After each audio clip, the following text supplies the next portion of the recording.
আজকে আমাদের রেসিপি হচ্ছে কই মাছের তেল ঝোল। এগুলো কই মাছ,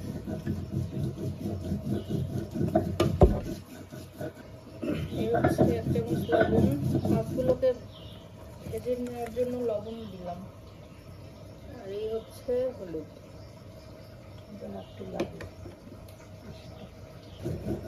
মাছগুলোকে যে লবণ আর হলুদ দিয়ে মেখে নিচ্ছি, ভালো করে মেখে নিচ্ছি।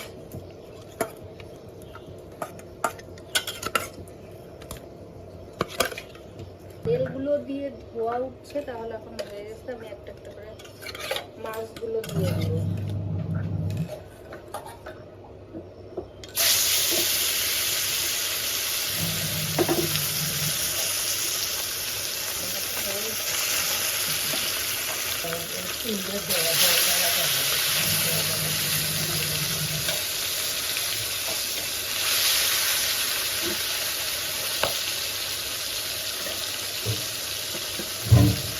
মাছগুলো এক এক করে সব ভেজে নিচ্ছি।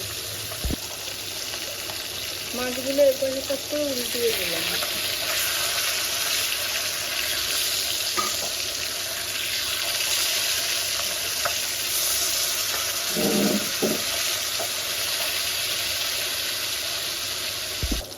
মাছগুলো হয়ে গেছে, এখন নামিয়ে নিচ্ছি।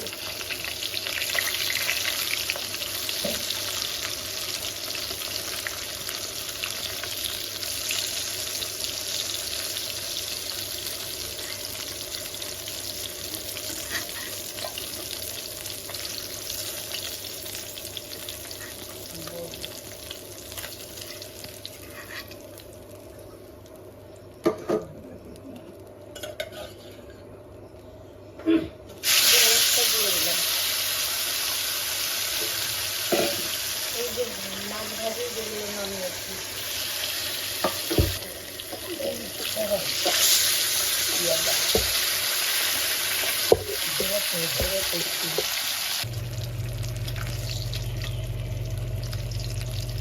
মাছটা হয়ে গেছে, এখন তুলে নিচ্ছি।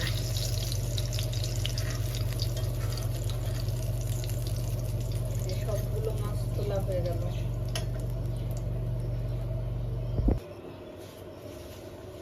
এই যে ফোড়নের জন্য প্রথমে আগে শুকনো মরিচ দিচ্ছি তেলে,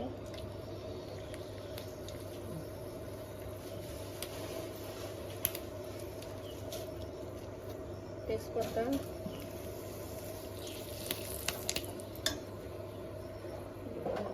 এখানে আছে হচ্ছে শুকনো মরিচ বাটা আর পেঁয়াজ বাটা।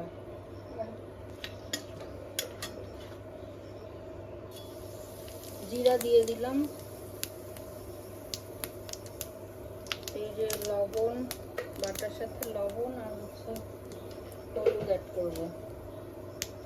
এই যে হলুদ, এই যে হচ্ছে জিরা গুঁড়া, আর গেল ধনে গুঁড়া। তাহলে এই বাটাতে আছে হচ্ছে পেঁয়াজ বাটা, শুকনা লঙ্কা বাটা, হলুদ, লবণ, ধনে গুঁড়া আর জিরা গুঁড়া। এই হলো এটার পেস্ট। এটা ভালো করে একটু নাড়াচাড়া করে নিয়ে এই তেলের মধ্যে দিয়ে দেবো।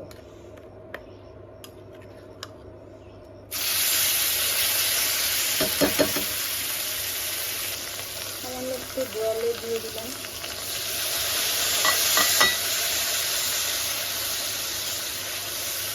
আস্তে আস্তে মশলাটাকে কষাতে থাকবে।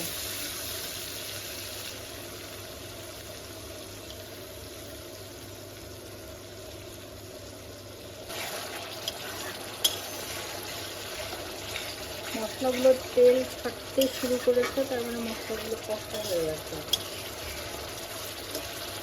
এখন মাছগুলো করে দিয়ে নেব, এটাকে কষিয়ে নেব হালকা করে।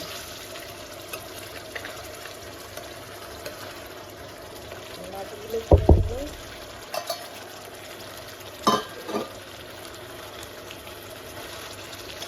জালটা কমিয়ে দিয়ে আস্তে আস্তে কষিয়ে নেব।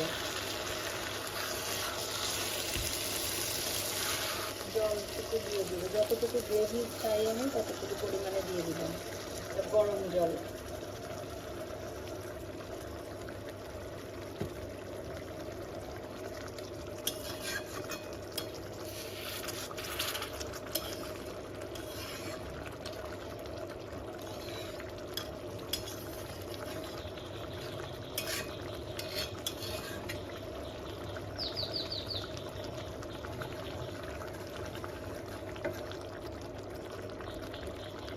ফুটিয়ে উঠলে নামিয়ে ফেলবো।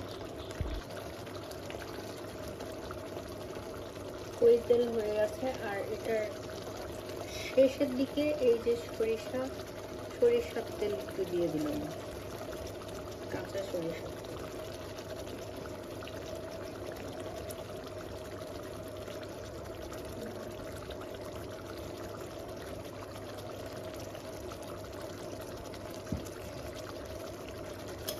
তারপর একটু সরিষার তেল দিয়ে একটু হালকা করে নাড়াচাড়া করে এবার নামিয়ে ফেলবো। হয়ে গেছে।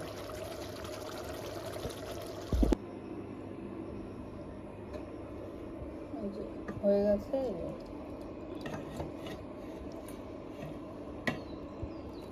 হয়ে গেল আমাদের কই তেল।